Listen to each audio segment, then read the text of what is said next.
Hello, hello, everybody. Welcome again to our next PaizoCon panel. This time all about Tian Xia. I'm here with some of my wonderful coworkers and one of our freelancers on this project to talk all things Tian Xia. So just to start things off, I'm James Case. I'm senior designer at Paizo on the Rules and Lore team, and I was the design lead for the Tian Xia project. With me here is my co-lead, Eleanor. Hello, I'm Eleanor Fair, and I'm the senior developer on the Paizo Rules and Lore team, and I was the development lead on this project. And we also have our editing lead, Ianara. Hi, I'm Ian Natividad. I was the editing lead for all of Tian Xia and Season of Ghosts before then too. So I've done a lot on it. Oh yeah. And we're also joined by one of our writers on the project, Ruvaid. Hi guys, I'm Ruvaid. I worked on both the character guide and the world guide, and I'm just really happy to be here. Thanks for having me. Yeah. So for those of you who don't know, the Tian Xia world guide and the Tian Xia character guide are Paizo's big foray into all things Asian fantasy, folklore, and mythology. We've just come out with the Tian Xia world guide, which was our big setting book. I think we have a picture of both of the covers here. And so that's going to be our book all about the setting of Tian Xia. There's this vast continent full of a bunch of different cultures, new deities, a bunch of monsters to maybe assail your players with, steal their gold, what have you. And all sorts of adventure hooks there. You can see we have on the cover, the left, we have this lovely dragon boats with actual dragons. And then on the right, we have the character guide, which will be all of our player options for building a character once you've sort of gotten inspired. I know the world guide was a really big project full of like a lot of freelancers. It's a lot of locations. So I thought it might be fun to just go around and maybe just talk about like what's one thing from the world guide that kind of sticks out in everyone's mind or you remember, that sort of thing. I know for me, I particularly really like the Nation of Shenmen, where we did Season of Ghosts. It's full of spooky Jorgumo, which are kind of spider demons. It's full of very incompetent ghosts of bureaucrats still trying to run the place into their afterlife, and good haunted horror fun. I'm going to pass things to Ianara. Well, I would have to say my definite favorite region is Minata, if my background is not an indication. In your background, yeah. Yeah, but every time someone talks to me about, oh, Tian Xia World Guide, I just got it, which I look at, I will always direct them to Quain in that one piece of art. I'm just like, I kind of feel like this is very emblematic of what we are going for as far as like the enthusiasm and really getting into it. And I can't remember the exact page number, but it's Quain. There's a farmer and I think it's a carabao, an oxen. Yeah. And that's, see for yourself if y'all have the guide. Quain is our region of cultivators and high octane martial arts. I think the piece that Ianara is referring to is a farmer who is pulling his plow himself to train up with an ox strapped to his back. Yes. Good fun. Exactly. Eleanor, what about you? Geez, what haven't I talked about already? I'm gonna go back to I know a particular favorite of both you and mine, James, where we have an illustration of the creation myth where Hei Feng just got really mad at the air because it made him sneeze and just caused a fit until somebody threw him into the ocean. Just, all right, cool down, mister. The line Hei Feng went to war with the air itself is a fantastic line. I love that deity. He's a mess. Honestly, a colored season mood. Hashtag mood. Hey Feng, prayer for allergy sufferers. Ruvaid, what about you? Well, would it be cheating to say I really like Hungal because I wrote it? You can do that. That's fair. You can do that. That's fair. We'll allow it. But that aside, I'm a big fan of the Forest of Spirits. And not just because there's an art of like the little pixie on the rabbit. Oh yeah, I think I remember that one. Yeah. That's super cute. Yeah, the Forest of Spirits is our kind of very ancient Japanese folk tale region. It's got a lot of kind of nature. It has the Risto, which are these squirrels that run through the forest and tell messages and also maybe form an intelligence work because they're the only thing that can navigate through the big forest like that. The World Guide is out now. It is a big love letter to the region. It has so many different people writing on it, and there's really something for everybody in it, whether that's court intrigue, whether that's horror, whether that's high stakes adventure, high seas, what have you. So I really recommend checking it out. But I thought today we'd take a look towards the future because we also have the character guide coming out this August. Basically, once you've kind of found a region that really speaks to you, that you think is interesting, you might want to play a character from there.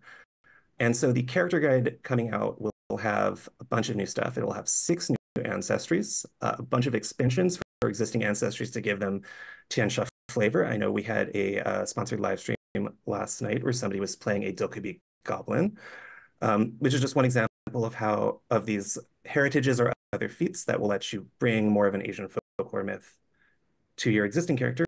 But we also have a lot of character options, and we thought we would get started, talk about things you can do in combat. That's going to be our theme today.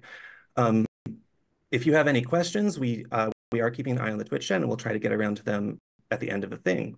But without further ado, let's talk about martial arts. Ruvaid, what can you tell us about the martial artists in this book? Yeah, so the martial arts are they're really, really cool. There's some really awesome character options that people are going to be able to see here. There's a bit on the martial arts philosophy, and then there are the art that you see is one of the philosophies called Titanic embodiment, which focuses on getting big, using really big weapons. And in the feats there's 3 new monk stances. My favorite of which is rushing goat stance, where you get to headbutt people and get bonuses if you ran before you hit them. Love it. I had to say when I read through that one, oh, this is brutal. it's not technically more brutal than punching them, but ooh. I really like this kind of grandmother type character here with just the big heavy staff. Yeah. We always stand a good murder grandma. One of the things I like in Titanic embodiment, especially, is we talk about kaiju a lot in the in some of the regions like the Valash Raj, for instance, and there might be some options here. There sure are. There's a higher level stance called kaiju stance, where you mimic seeing a kaiju and you get really big, and your attacks, if you do really good at them, can even break the ground underneath you and underneath the enemies that you hit. I think we have a little bit of that theme in some of the kobolds as well. One of the things we've looked at is how kobolds gravitate towards powerful entities, and what's more powerful than a kaiju. Do you scream "Make my monster grow" before you do this? Oh gosh! There's a catchphrase associated with each of the kaiju. You have to say it before you get really big. Yeah. Of course. So I also really like there's like a sidebar here because martial arts is very broad and there's a lot of ways you can do it, and I really like approaching this not just from like what are all the feats, but like what are some ways you can put together abilities to evoke certain styles that are a little bit closer either to real life or to specific fantasy monsters, that kind of thing. So that's those are very solid about getting up in your face, but we also have things that are a little more fantastic and pull from like classical fantasy. So one of the more supernatural fighting styles we have here is a section all about Usha. Eleanor, what can you tell us about cultivation? Yeah, so we wanted to tap into that very classic Chinese martial art film that it stars things that are called cultivators or I forget what it's called. But you've probably seen it if you watched Crouching Tiger, Hidden Dragon, or Hero, or any of the Chinese movies that came over America like that. The idea of being so in tune with martial arts and so skilled that you can almost fly. It's like jumping off the water because you've made yourself so light, or like gliding through the trees, that sort of thing. And we definitely wanted to have that kind of fantasy in our Pathfinder games. So we have a bunch of stuff that is based on that. The Cultivator is probably the most obvious one. That one's very focused on, becoming perfect in body and seeking immortality. Or about doing the exact yeah, opposite. Or about going evil. When I was doing research for this project, I watched a lot of very cheesy kung fu movies on Twitch. and there was one where it was just like this guy who had this necklace of skulls that turned into a bunch of evil blood-sucking children and terrorized his foes. Anyway, you could... I don't know if you can exactly do that, but you can definitely summon evil spirits if you go down that particular cultivation route. One of the things I really like about the cultivator dedication, which is a rare archetype, just because cultivation is a very secret art, is that you can moving into the sort of terminology we have with the remaster and some of the rules we have, which is now in the orc environment with the remastered player core and GM core, we also have holy and unholy sanctification options. And one of the things about the cultivator is that the cultivator can either take feats like 3 Pecks of Dew or Immortal Attains the Summit, where they are, following good cultivation, or they can take the Ghost Path Epiphany or the Bitter Scholar's Promotion if they've kind of given up on that and they just want to follow some sort of dark arts. I know which one our players are gonna go for. The whole option to go dark reminds me of that really silly scene in a Spider-Man comic where the guy turns himself into a dinosaur and Spider-Man's like, "You have the power to cure cancer. Why don't you cure cancer?" He's like, "I don't want to cure cancer. I want to turn everyone into dinosaurs." And I want to follow the ghost path. Right. I don't care about being immortal and good. I want to have ghost friends. Yeah. I mean, people already make fun of elves, and the cultivator power is like, you subsist upon dew and vital essence. You no longer need to corrupt your body with earthly foods. Like, I know people are going to make fun of that and immediately go to the dark side. You're just at peak. That's all that is. You're peak. Yeah. It gives you the power to create undead, both some conventional undead, but also some of the new undead we have in the Tian Xia World Guide. We have like Jiangshi, Gashadokuro, all that kind of fun stuff. So this sort of, one of the ways that we have in this section, other than the cultivator archetype, which is about sort of using these rituals, are also 2 new Magus hybrid studies. One, Aloof Firmament, is kind of the one that Eleanor was referring to. You're very light, you can fly a lot, use one-handed weapons, but the other one is something a little more unusual called Unfurling Brocade. And this one is a lot of fun. Eleanor, what are we looking at here in this art? We are looking at somebody who is using threads. I don't think they need to be red necessarily, but I do think it's classic. This is not the trope from anime that you may know of called the red strings of fate. These are more red strings of murder. I think people have seen it before in media outside of Asian media as well. The idea of strings being so sharp and thin and fine that they can just cut your head off or like slice up your arms or whatever. Yeah.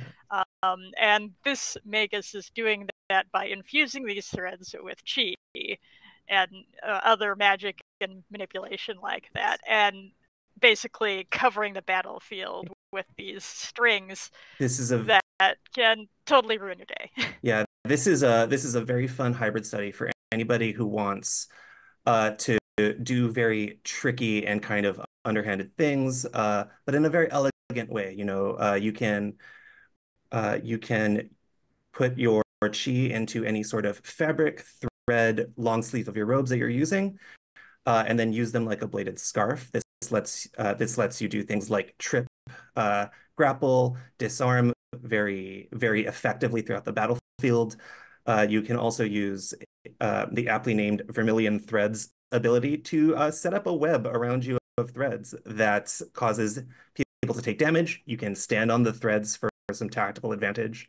I really like this section. This was done by Tian Xia, who really just put in a lot of very evocative ability names that are calling on sort of all of these, old stories and movies and that sort of thing. And I think it's a really nice way to just, who doesn't want to be elegant on the battlefield and cut everybody up with your sleeves and then walk away perfectly intact.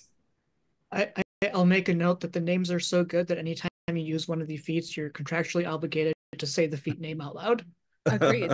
No, we have a cursed item for that. You don't need to. Yeah. I like to periodically remind GMs that this item exists. What item is this? I'm not sure I remember that. Oh, yeah. I remember this as one of the GM core. I forget the exact name of it, but there is an item where you have to say what you are doing in a dramatic fashion, or else you get a critical failure. Forces you to narrate your own abilities. That really is a curse. And then, in addition to that, just the aloof firmament hybrid study allows you to, in addition to being very light, it also pulls on similar cultivation myths. You have the ability to strike with sword light, which is a thing that shows up often, which is images of your swords. So when you enter your arcane stance, or rather when you make a spell strike, you can have copies of your sword fly down to really ruin your enemy's day. So these are two kind of very different approaches to cultivation, wuxia, and all of those tropes. And so there really should be kind of something for anybody if that's what you want to do as a magus. Next, we have another way in which you might, in a little more of a bit of a high fantasy way, to go into combat called the Spirit Warrior. So one of the many things that we've changed in the remaster is the moving around of sort of some of the traditional damage types, the removing of alignment, all that sort of thing. Eleanor, I know that one of the things that was a really big puzzle for us when we were first putting this book together, especially because this was written before the turnover to Orc and then it was redeveloped, was the way in which sort of the idea of like holy and unholy and spirit that kind of was presupposed in the OGL version of the game sort of didn't line up with a lot of the myths we wanted to tell. Yeah, there's a bit in the front of the Tian Xia World Guide where it says that Celestials aren't always good, and that's because you have a lot of stereotypes about the drunken monk or the lecherous monk, and he will still blow up demons if you give him the chance. He is not at all affected by the fact that he's a total sack of crap. But that didn't really line up with how champions worked in our edition. And I know that you and I had some discussions on how we might solve that. And then, of course, the orc came around and changed it all again. But this was some of our solution to changing, to make it all work with how things ought to play out in a Asian-inspired story without changing things too much in our game. Yeah.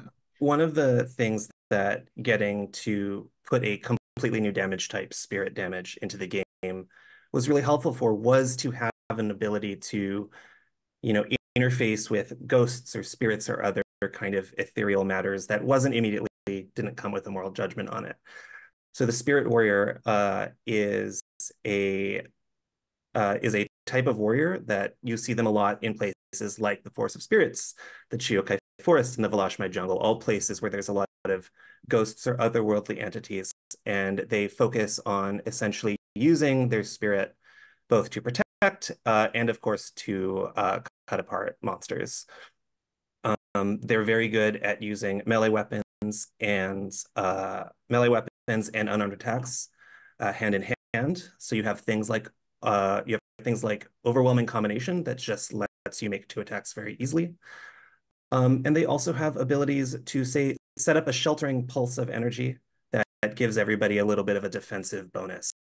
So they have a lot of these ways to sort of interface with these entities, leading up to things like Sword of Sealing, where you can make a melee strike to pin enemies in place with your spirit. That's a very like traditional ability, as well as some things that are certain types of oaths related to monsters that you'll see in these areas. You know, we've talked about the kaiju in the Velashmai jungle, so there is a kaiju defense oath where you swear to protect people from kaiju. But there's also one, you know, there's a lot of shapeshifters in Tian Xia. It's one of the things, Eleanor, I know we have in the beginning of the world guide, and I think it's something almost every writer on the project kind of had to interface with at one point or another. So there's also things like the Trickster Bane Oath, where you are swearing to ferret out evil shapeshifters and that sort of thing. So this is one that's the new key turning into tea kettles will face your wrath. Oh no. Just go in ruining pots, no matter the house. This is, well, I was gonna say, but like just like Link running into the thing and just smashing it. All the rupees that I hid in all the pots in the tall grass. But this is one that's a little less specifically inspired by kind of a historical or a narrative archetype, and more just something that's a little equal parts from a lot of different myths, and also one that ties into the specifics of Tian Xia and the Pathfinder setting. So that's something that is, that's very spiritual. We've done a lot of stuff that's using your energies and using magic. And what if you don't want to do that at all? Inara, what if you want to use technology like an inventor? Innovated violence. I love it. I think we have a slide here showing one of the new inventor options for this book. Yes. This is, I believe, the Guardian Dragon or Guardian Lion Roar. Pardon the misspoke. Yeah, this one, it's just, you put your arms together, or however you want to flavor it, and then you yell into it, and then it's a big old boom that affects your enemies ahead of you. And of course, being the inventors is, you can make it more powerful with your unstable function. These are always fun, thinking about technologies in these new areas, because the essence of it is, wow, these are the technologies that we develop, to fight certain creatures or address a certain problem in this setting, and then let's innovate it for violence. And that's what we're getting to here. I actually have a favorite that I initially misunderstood when I was working on it before we had like ALOs, and I was just reading. It's like, oh, what is this? And it turns out it's just, in a way, it could be the common rider kick, but with a duo, because what is it? Dual dragon kick. It's excellent. If you have a construct, you can get in a pose, prepare yourself, and simultaneously leap toward an enemy and do your strike. And for common rider fans out there, this is for you. I almost want to get an art of like Droven doing the kick, with Warp, his construct companion, also doing the kick along with him, to see if I can get that in any. Bit of a distance between their leg length there. Well, that's just Warp has to go in first. That's why Warp is going in first, so the kicks land at the same time. Yeah, exactly. Honestly, short of like, I guess some people would say, why reflavor? This is actually probably one of the closer ones you can get. Our options are coming with the armor options, and how you can modify it with letting you drop bombs, letting you have the silk bracelet lets you have the threads that lets you drop it around and cause immobilization and whatnot.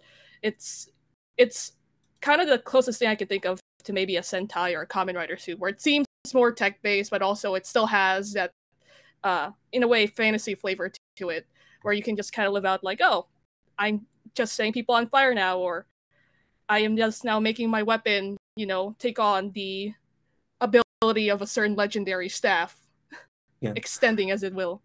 Yeah, we have, I think the one ENR is referring to there is the Wukong extension ability, which lets you telescope your weapon out.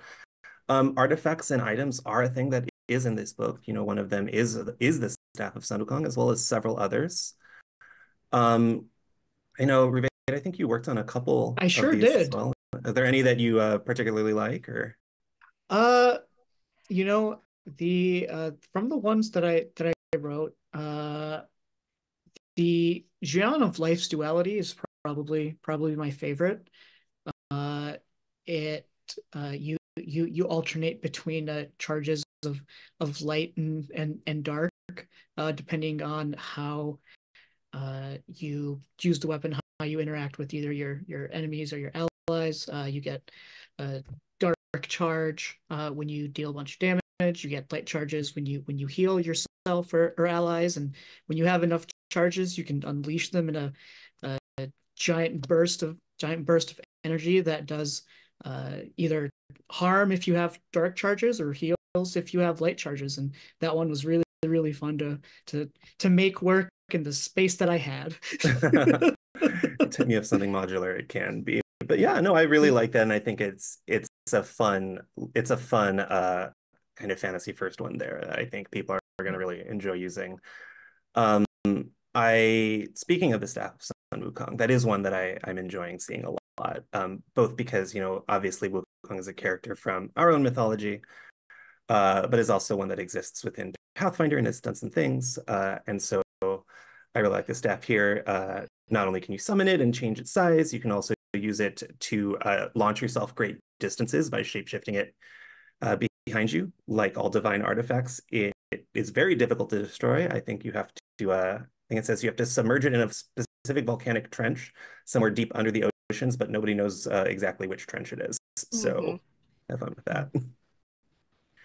Just gonna have to keep trying different trenches. Yeah, the destruction requirements on the artifacts are always really fun to read. Yeah, they're always they're kind of just, we have fun putting them together, I think, anytime anybody in this room works on an artifact, because it's just like, here is a pretty impossible quest seed. Have fun with it. We don't want you to do that, but you can. It's always fun to think about, like, under what circumstances have they been tasked with this, and how do I get into that game? So in addition to these character options, of course, this book comes with 6 brand new ancestries. These are the Sarangai, which are caribou-headed people with magical gemstones. The Yaoguai. Carabao? Oh, Did I yeah. say caribou? Carabao? Like caribou. Water buffalo. Water buffalo. Very different. Okay. The Samsarans, who reincarnate endlessly and have a number of abilities related to that. The Wayangs, who have various shadow powers. The Tanuki, who are based on the yokai and are shape-shifting pranksters. The Yakshas, which have primordial vows that keep them immortal and give them power, although they are also very dangerous. And lastly, the Yaogoi, which are shapeshifters. Eleanor, is there anyone in here that you particularly like and want to maybe go into a little bit more? I'm gonna be honest that I really love the heritage variants almost more than our ancestries. I really like the Yao guy though, because it's sort of build your own critter, I guess. I mean, a lot of people have said that it's basically the same as yokai from Japanese mythology, but that's such a wide range of characters and backstories and motives and everything in it. You can have your wolf girl thing that might be playing off Princess Mononoke or whatever, or you can have like your cherry tree spirit, your plum tree spirit, the dragon that lived in the river before it got paved over. A lot of very classical. I do really like the way that the Yaoguais can change shape, and they may have a slightly more humanoid form where they have bonuses to certain skills, but they also have their kind of true Yaogui form where they get abilities related to whatever it was they were before they awakened. You said you like the heritage variant, so why don't we go into it? We have a little bit of time. You are too efficient, James. I don't want to monopolize things. Did anyone else in here like any of the ancestries, or the heritage come back, or yeah, variant. we'll come back around to you then. Yeah, Nora, do you remember anything about any of the yes, answers? I love the Yaksha so much. It's such a hard ancestry. I know like you need to work with a GM to make it work, but essentially their life is I can live a long life, I'm obliged to not. Because they have an obligation. They have to seek out or act in such a way to defend why they're there on the plane in the first place, and that means often getting into constant violent interactions with typically not so good things. And just the idea of if a player got into this, it can in a way it kind of not exactly warp, but it enhances the game in that there's always going to be stakes because this character must abide by it. It's their obligation. It's what drives them forward. And while like I think the ancestry itself is very powerful, it matches what they're supposed to be, and it is I think in itself just a massive power fantasy. I know at least 1 or 2 people that would love to play this, and if I'm ever in a game, I will try to get like maybe just a party of Yakshas, quite frankly, and that would be epic. I think there's a great line. I think here it says that the primal power of Yaksha vows can sustain them for 1,000 years. Ironically, due to the perilous nature of their vows, few Yakshas live more than a century. Exactly that. Yeah, it goes so hard. I love it. I love it so much. Yeah. There is an ability, I think one of their capstones is called Transcend the Azimuth. I'm not going to explain what it does, but I will say that the art is of a woman with a giant eclipse mandala behind her, and it goes about that hard. Yes. The Yaksha also play into the new system of edicts and anathemas we have in the remaster.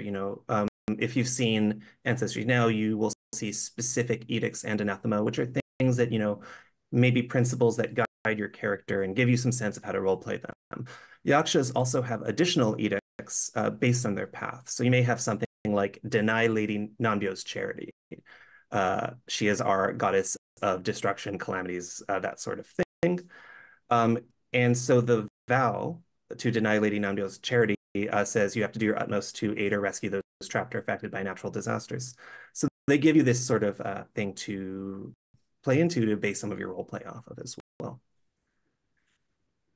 We are taking some questions for some Q&A at the end, so if you have those, please feel free to pop those into the chat and we'll try to get to them in our last bit.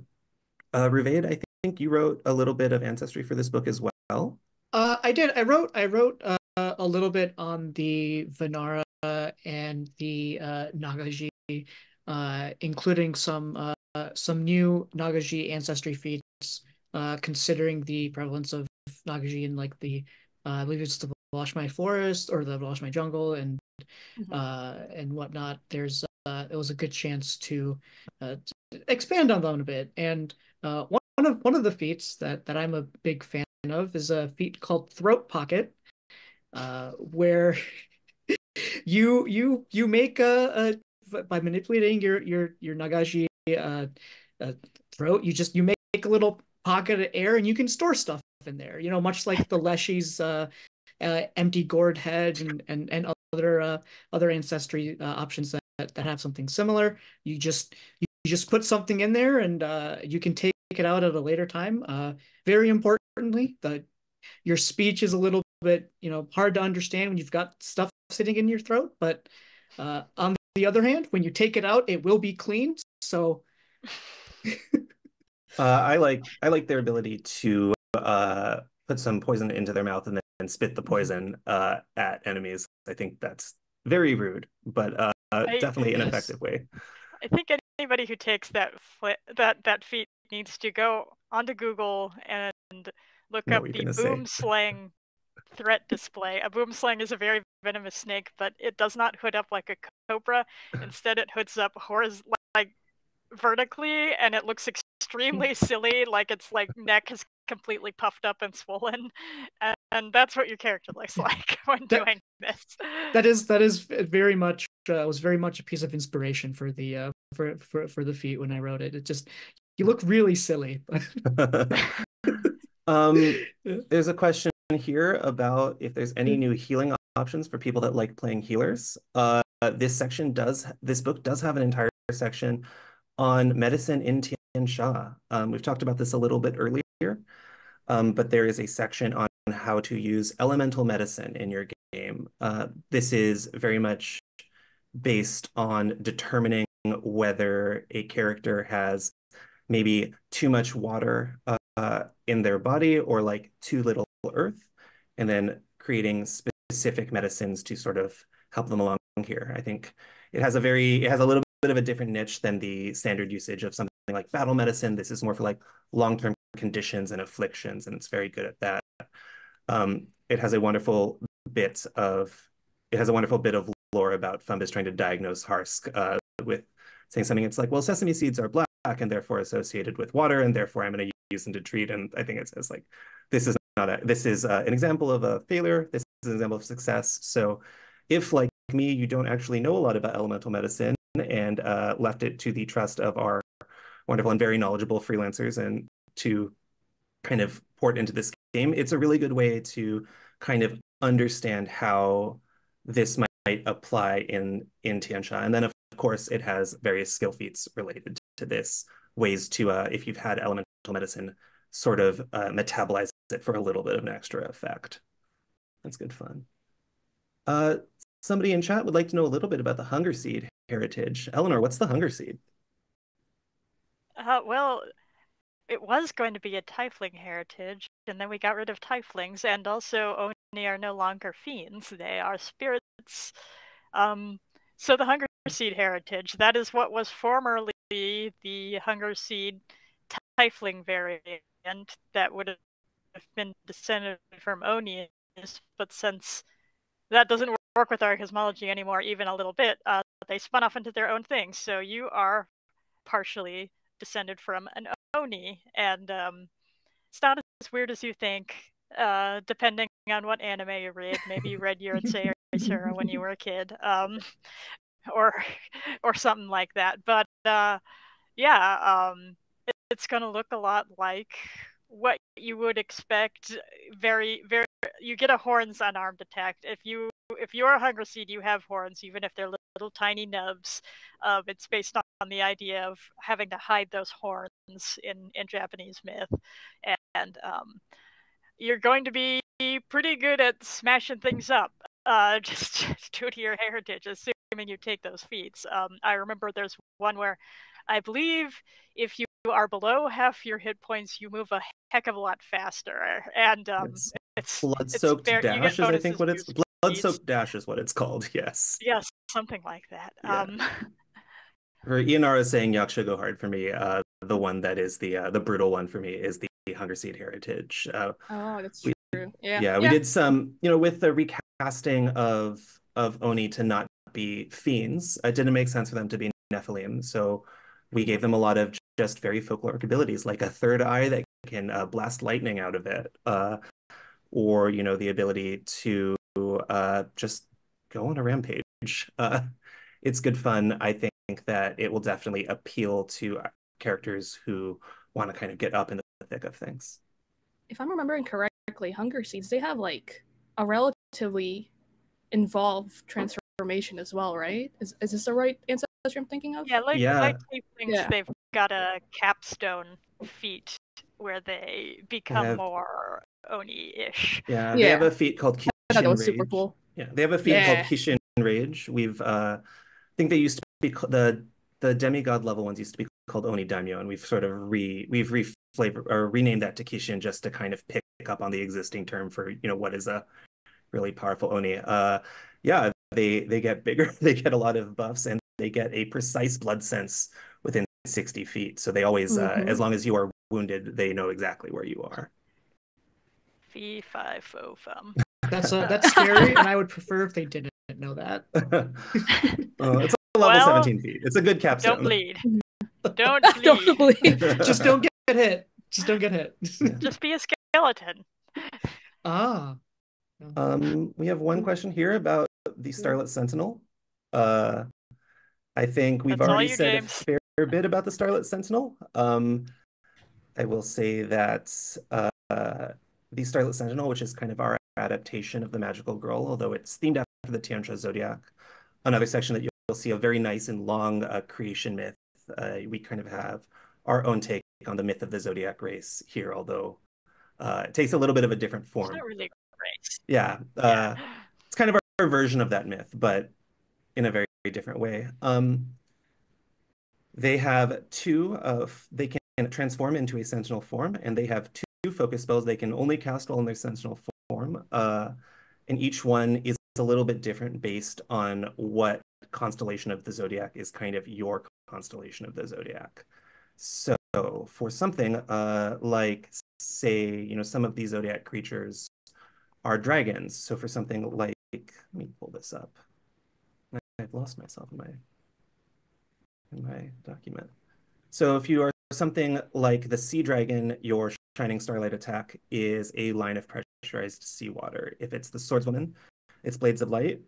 Or if talking about Oni, if your constellation is the ogre, it creates a giant club made out of force that swings at your enemies. So this is a way where because they're empowered by the zodiac, there are only ever 12 of them at a time, and each one has a little bit of a different thing. And if you want to work with your GM to change it, it kind of gives you for whatever your own setting is, it kind of gives you a little bit of a sense of where the lines are on that. I see somebody asking why they're not always in sentinel form, and the answer is because they gotta go to school. They have things they have to do in the day. Can't just be a magical girl at school. You gotta go hang out with their friends and go to the arcade. You have to have your day-to-day A plot that kind of thematically matches the B plot of what's going on at the same time. So when are we gonna have a Starlit Sentinel? Oh, I have already been asked by a couple of people. It's like we should do a game where everyone free archetypes into Starlit Sentinel. But that sounds like that sounds like a fun thing to do, honestly. That sounds good, James. I accept. We'll have to work out scheduling. Yeah. Are there any new mundane weapons? There are a couple. There aren't quite that many because we've actually published a fair number of weapons for Tian Xia already, in places like the Ruby Phoenix and places like the Treasure Vaults. We did centralize them all into the back of this book, so if you need kind of your one-stop shop for that, you won't have to go around looking around as much. There are a couple new ones. There are a couple new ones. The Tetsubo is one that I think people have noticed was in Monster Core originally because Oni have them. It is your large club. And there's a couple others here as well. And there's also information on how, certain weapons are very mechanically unique. The Eagle Talon Cudgel is a long grasping talon that has very specific traits. But you might have something like a Jian is more or less a longsword in ways that you might be able to reflavor some of the more basic weapons into what a regionally appropriate one, or one that has a little bit more of a Tian flair, will be. Rather than adding in a bunch of, here's a longsword and here's a longsword, but Tian.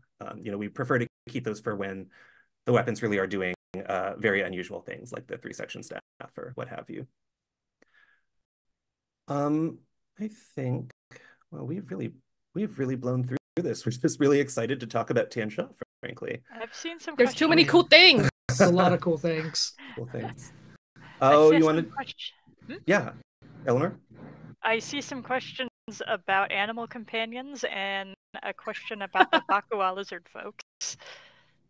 Why don't you take us on animal companions? That's obviously small cute things is always is. This person did not see when I ranted and raved about the durian crab, which turns itself into a spiky volleyball so that you can throw it at people and hit them in the head with it. But there are some other ones.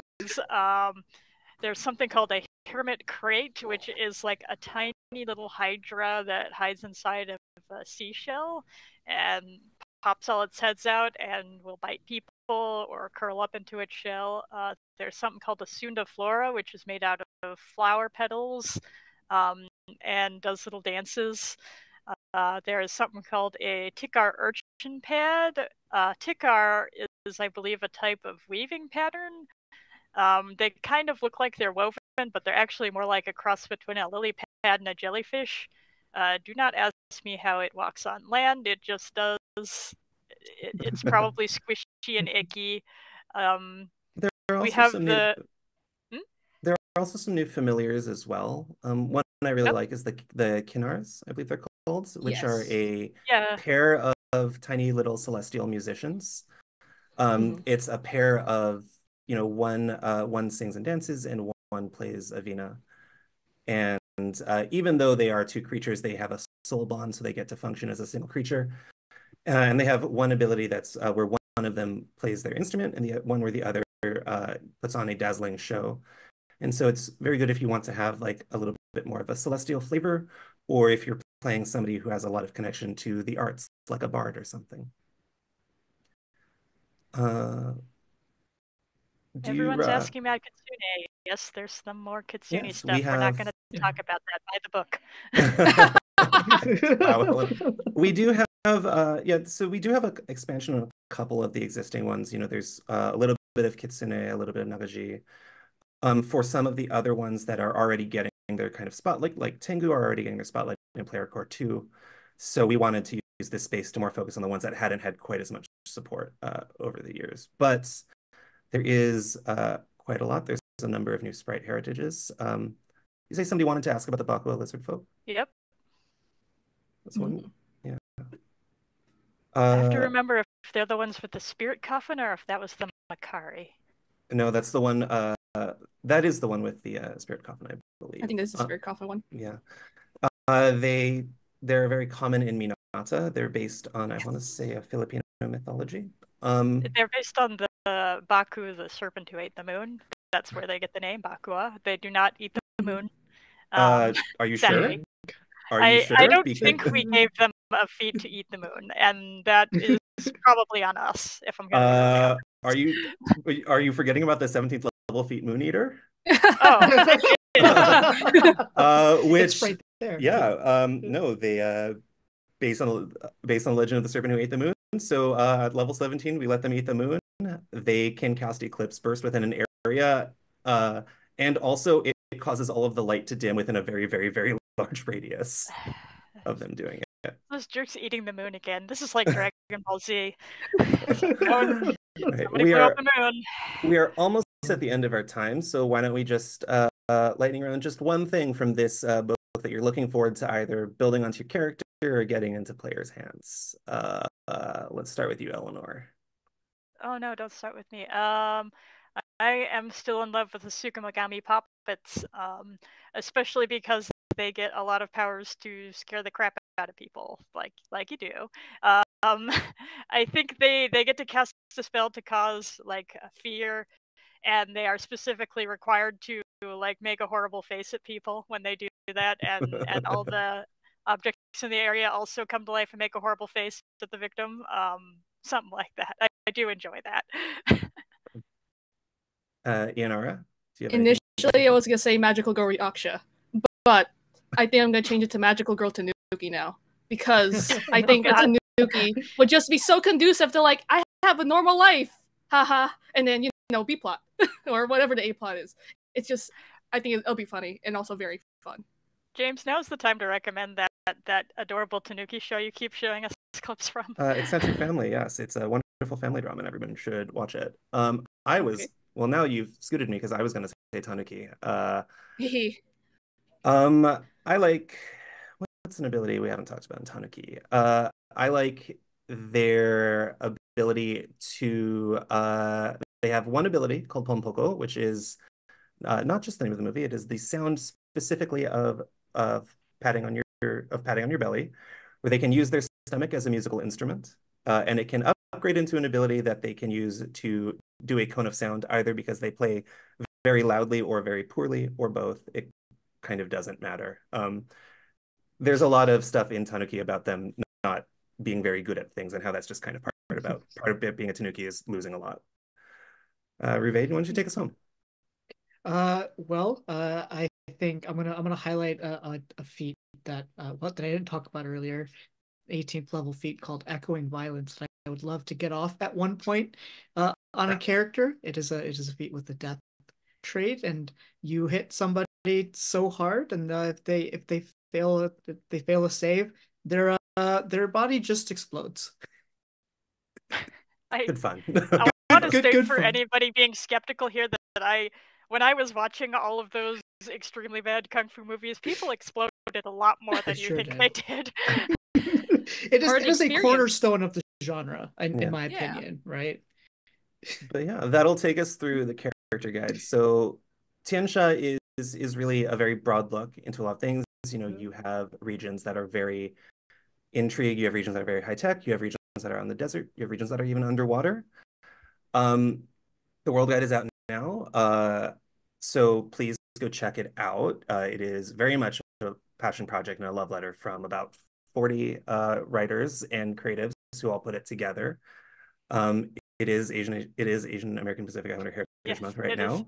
it is So it the is a month good, for us, yeah, so you are obligated to buy our book. it's a fun time to be getting into it. And you can look forward to the character guide in August, which will give you all of these tools, whether you want to play of somebody who is a professional letter writer or a lunchbox deliverer, or whether you want to play somebody who is a hunger seed who is on a bloody quest of vengeance. Or somebody who was kicked out of heaven for being Out of bad. heaven. Yes.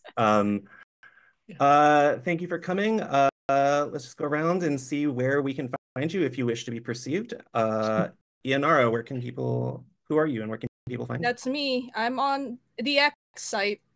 I'm at Imaginate if people decide, but really all I do is echo people who have worked on Tian Xia because I think it's amazing. It's gorgeous. It's a beautiful book. It's so inspiring. Please check it out. I love it so much. As someone who has pretty much read all of it, it's excellent. It's wonderful. Check it out.